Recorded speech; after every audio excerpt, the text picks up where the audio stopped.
Tonight's dish is mutton Rogan Josh.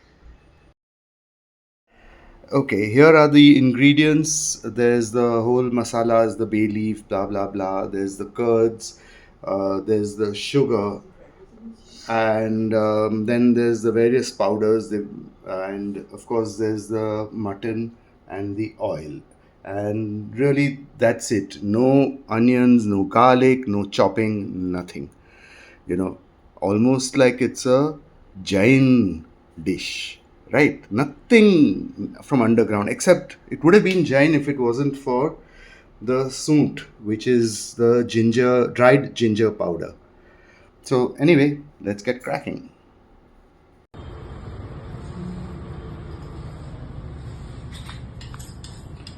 Okay, so this is the mustard oil I'm using, which means you have to get it to start smoking on high heat first. And then first thing I'm going to do is to caramelize some sugar. So again, let's let the heat be up full and just keep stirring it, I guess, till the sugar goes brown. If you see, I have a camera person here, Shai, who's doing this, and you can see the sugar is beginning to caramelize. The brown, it's getting brown, okay, which is going to add a lovely color to the meat. And I mentioned earlier it's like Jain food. Now this is goat.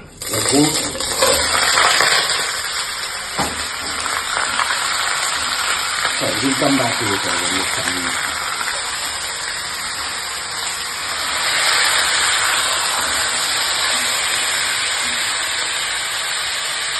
So now I'm going to put this at full and let the meat change color, let it give out its water and let that water get evaporated, and then I'll start with the rest of the stuff.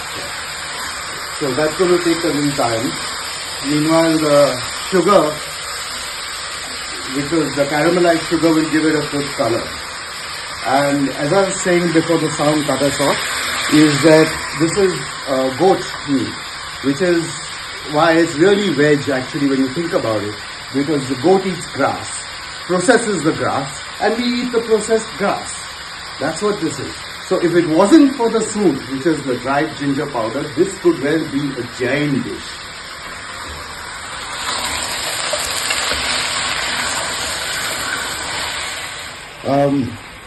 Yeah, well, as you can see, if you come closer, Shai, you can see the water. Yeah, it's all coming out. It's slightly brown because we caramelized that sugar. But see, the water is coming out now, and I'm going to wait till that water evaporates again fully before we get to the rest of the cooking. All this is now on very high heat. And in fact, that's why I've got this container, this vessel, because unlike the non-stick ones, this will allow high heat. The non-stick ones don't really get that hot. Now the aromas from the whole spices, the cinnamon, etc. have been released. So now I'm going to turn the gas off, okay, and just do a last mix, and then I'm going to add the curds.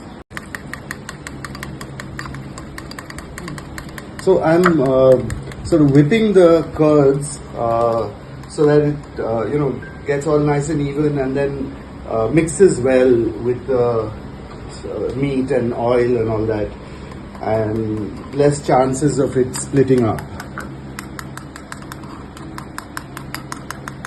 Okay, so now the curds are nicely whipped and the flame is off right now, the heat. So I will add the curd and start mixing it straight away, because this is a key moment, because you don't want the curd to start splitting up because it's too hot.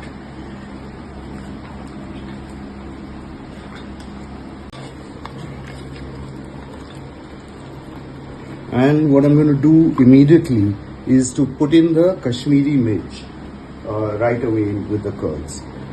The other two powders will go in a little bit later once I start the heat again, but this way the color apparently gets nicely enhanced when you do it together. This is a Kashmiri dish, but I'm not cooking the meat the way they cook it. they have a different style of cooking meat totally, which is they boil it first, remove the water, impurities, etc. Their cuts are also very different. They're much bigger and very, very different from this. So I sort of prefer cooking the meat the way I do. So now I think it's nicely mixed and it's hot enough that we can get back to some meat, but we start with the lowish flame and let it pick up the heat. So now what I'm going to do is I'm going to put in the soonth, the only non-Jain thing in this dish, okay, and the fennel powder, that's soonth, and just mix it all. Right now I'm still at very low heat.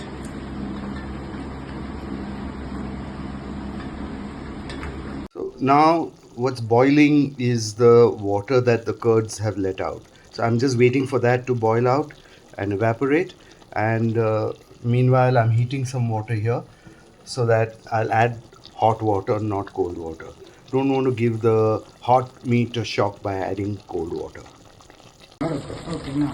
Yeah. So now a lot of the water that came out from the curds is evaporated. A little bit is left, and meanwhile I've been heating the water here so that I don't give a shock to the meat by pouring in cold water. And what I'm going to do is I'm going to do a long slow cook, not the pressure cooker. And how I'm going to do it is I'm going to keep adding a little bit of water every 10-15 minutes as it evaporates and cooks and gets absorbed into the meat, so that, because when you do it with a pressure cooker it all happens so fast, and I feel that the masalas and whatever, the tastes don't all mix. They don't get into the meat as it does when you do a long slow cook. So now the water is boiling out there, it's hot water, and I'm just going to pour enough water to cover the meat right now. And you can see it's already got nice and red with all the frying of the meat and the masala, the red chili powder, the Kashmiri chili powder, which is not very spicy, but gives a lovely color and taste. So now I've got the meat mostly covered, and I'm going to just cover the whole thing and cook it on a slow flame. So I'm going to cook it for about 45 minutes. But what I'm going to do is every 10 minutes or so I'm going to come look in on it, and add a little bit of water as necessary. And then after 45 minutes I'm going to then see where we are at. And what I'm going to do is I'm going to fill this, and I guess when I'm halfway through I'll come and check, and when I'm done with the second drink we should be ready to proceed further. So I've just started from the second drink, so about 7-8 minutes, 10 minutes maybe. Just checking if the water's fine. We don't want the meat to stick to the bottom. An interesting thing about this is the aromas that come with everything that we add.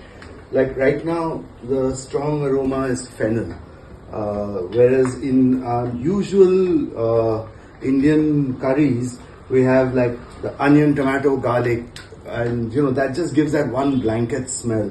This one keeps changing. Right now fennel is a strong one. Once we add the hing, the asafoetida, that will change. But yeah, so it's just completely different. It may look similar, but it's not. And I don't think I really need to add water yet. We're all right. So I'll come back when I've finished about half of this, about 10-12 minutes. See ya. These drunken uncles and aunts are making too much noise, and since I'm in my friend Arshia's kitchen in Bangalore and not ready to do this, I don't have my apron and I don't have my mic either. So hopefully you can hear what I'm saying, but let's get back to it. As expected, I finished one drink and I'm almost done, and with the next one, color's almost gone, if you could see. So the meat should be about, say, 10 minutes from cooking right now. We'll now let the water evaporate also to get the consistency we want. Most important, we're going to put in the last of the two powders. This is hing. I know it's a lot of hing. We normally take just a pinch of hing. But this is the big taste here. Hing and soft are the main tastes, flavors that are going into this. And there's some garam masala. So here goes.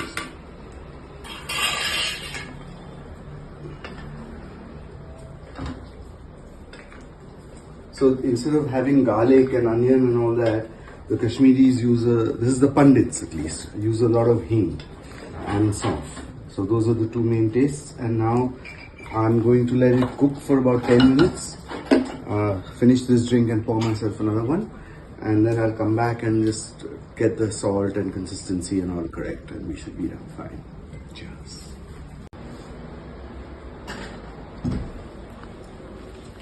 But really, this dog is very stupid because after 3 times you tell him don't bark, he stops. By the way, this is Arsha whose kitchen I'm in and who had earlier done a couple of things. Guest appearances. Yes. No, you were guest chef.